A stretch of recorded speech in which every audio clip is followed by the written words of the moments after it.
আসসালামু আলাইকুম বন্ধুরা, কেমন আছো? আশা করি আল্লাহর রহমতে সবাই ভালো আছো। আজকের আয়োজনে থাকছে গাজরের একটি দারুণ নাস্তা রেসিপি। আর এই নাস্তাটা একবার খেলে মুখে এর স্বাদ লেগেই থাকবে, কেননা এই নাস্তাটা এত দুর্দান্ত মজার হয় এবং খুব অল্প সময়েই তৈরি করে নিতে পারবে। তো চলো বন্ধুরা, দেখিয়ে দিচ্ছি কিভাবে তৈরি করতে হবে।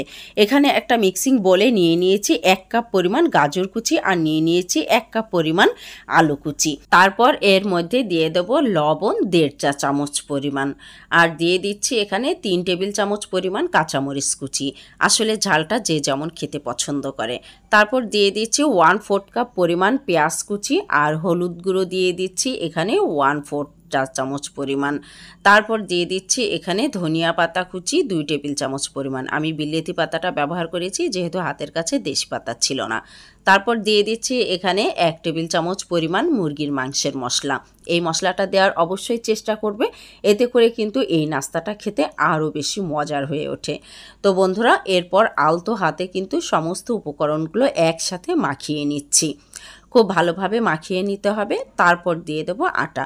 এখানে প্রথমে আমি দিয়ে দিয়েছি 1/4 কাপ পরিমাণ চাউলের আটা, তারপর দিয়ে দিয়েছি এখানে 1/2 কাপ পরিমাণ আটা। এই আটাটা কিন্তু রুটি খাওয়া আটাটাই ব্যবহার করেছি, গমের আটা। তো তারপরে কিন্তু আলতো হাতে আবারও মাখিয়ে নিচ্ছি।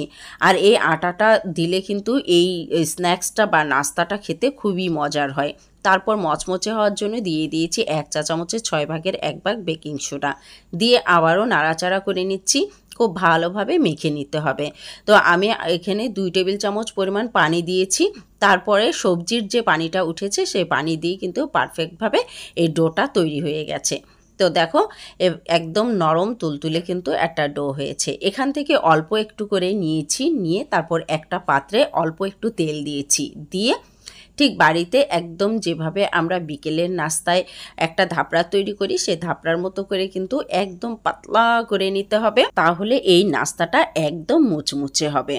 তো বন্ধুরা দেখো, এরপর সুন্দর করে আমি পাতলা করে দিয়েছি আর একটা ঢাকনা দিয়ে ঢেকে দিয়েছি যাতে সবজিগুলো সিদ্ধ হয়ে যায়।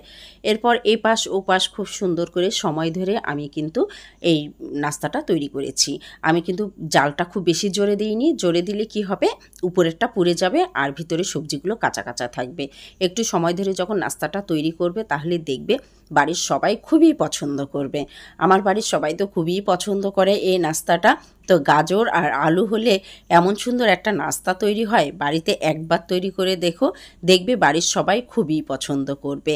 চায়ের সাথে জমে যাবে একদম বিকেলের আড্ডায়। আর এখন যেহেতু বর্ষার সিজন, এই বিকেলে কিন্তু এই নাস্তাটা খেতে খুবই ভালো লাগবে। তো বন্ধুরা, আজকের ভিডিও কেমন লাগলো? যদি ভালো লেগে থাকে তবে চ্যানেলটির পাশে থেকেও। সে পর্যন্ত আল্লাহ হাফেজ।